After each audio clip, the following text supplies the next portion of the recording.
What up, people?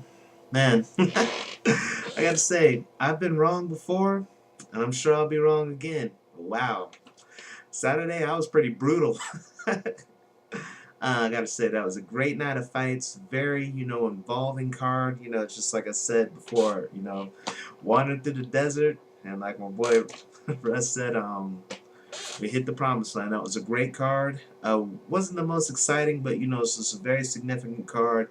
Very entertaining fights, and just a lot of stuff was proven. I think, in my opinion, and of course, that was proven at the top of the card by Cain Velasquez.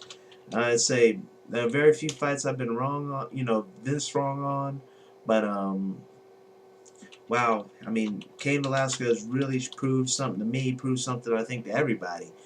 I figured, as I said going into this fight, I figured Velasquez was going to be overwhelmed by Lesnar's size and power.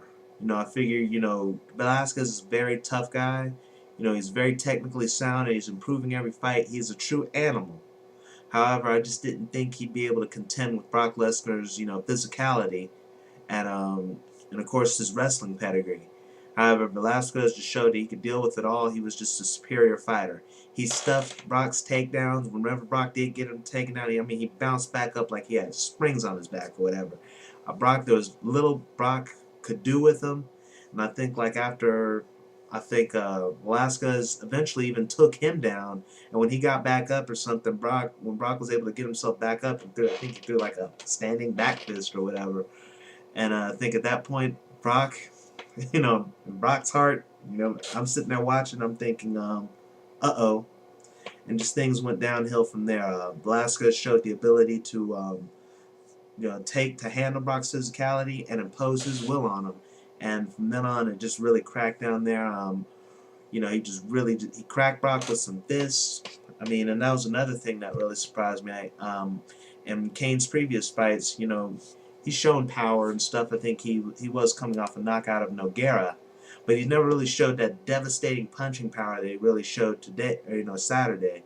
And he just had Brock Lesnar just in the same. I didn't think he'd be able to get Brock in the same position Cain did. Not Cain, but Carwin. So I'm screwing up all over the place just like I did on this card. But anyway, he got Brock in the same positions Carwin did. I mean, had him rolling on the floor and just on the ground, just trying to defend himself. But he picked his spots,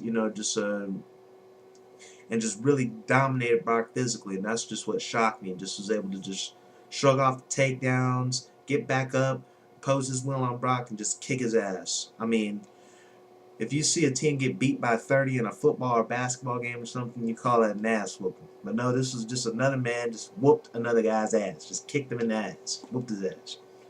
And that's exactly what Cain did, and in doing so become the undisputed heavyweight champion. I mean, like I said, I'm very surprised, very shocked, but wow. I got to give credit where credit is due. Cain Velasquez is the number one heavyweight, best fighter, and best fighter at heavyweight, and just sky's the limit for him. And this is going to really open up the heavyweight division. I can't wait to see this guy defend his title. He's going to take on Junior Dos Santos. I for one standing in line right now to see that fight. That's going to be an amazing fight against two hungry young heavyweights, with great skills, great all-around ability, and I just can't wait to see that. It's and for Brock, I mean, I've always been a big Brock Lesnar fan. That's been no secret. That was a tough one for me to watch, but it's Brock. He is a baby in this sport, and this fight just really showed it. He's been able to get by with his physicality, with his wrestling ability, his size and explosion. He's been really able to just overcome his technical deficiencies and lack of experience in his previous fights. Like I said before, with in his fight against Heath Herring, he was susceptible to a lot of whizzers and sweeps and stuff by Heath Herring. However, he was just so big, he was able to just put his weight down on Heath and just keep him down. He was had a big experience disadvantage with Randy Couture, as far as tricks to do with dirty boxing and striking and all this, but his overwhelming size and power was just able to put away the natural. Um, he was submitted, of course, at one time by Frank Mir, and he was just able to, in the second fight, able to just use his size to form just a game plan, a really brilliant game plan to put out Frank Mir, and of course his cardio and size, was able to get him out of danger when he took on Shane Carwin, but Velasquez was just really able to match him physically. I mean, that was the common thread in all of Brock Lesnar's fights. He's way too big, strong, and fast for you. But Cain Velasquez was able to match that not the size, but he was able to neutralize the size and strength and the speed, and was just able to uh, highlight Brock's weaknesses, the lack of experience, the aversion to getting hit, and just everything, and just really made Brock look like the rookie he is. I'm sure Brock will be back. I still think he's a great fighter.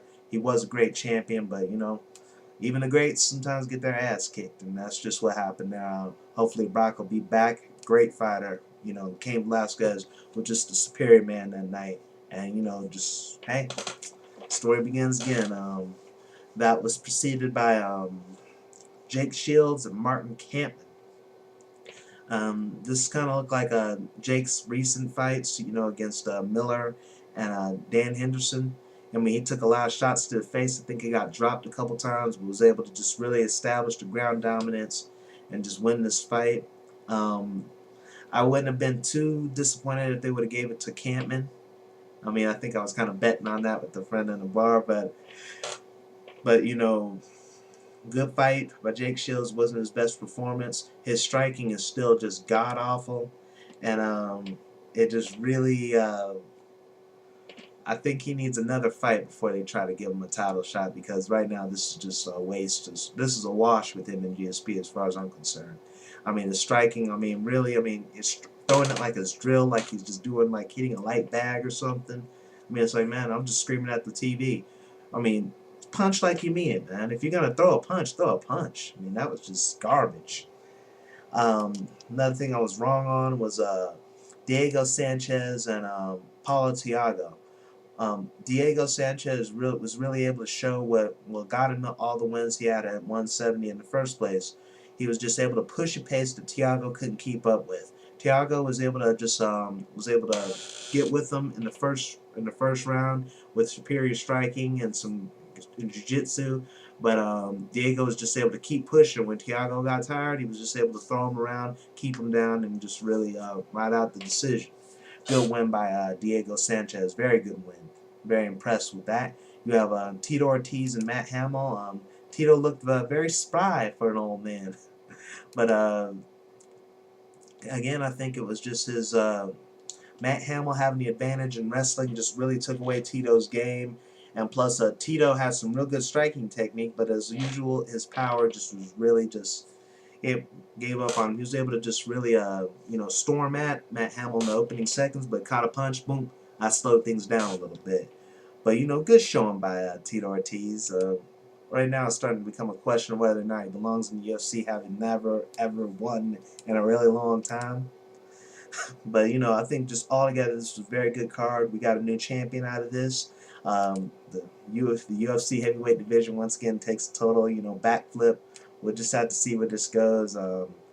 This will probably be the last exciting, significant one for a while, but I really did enjoy this, and I'll be back later. All right.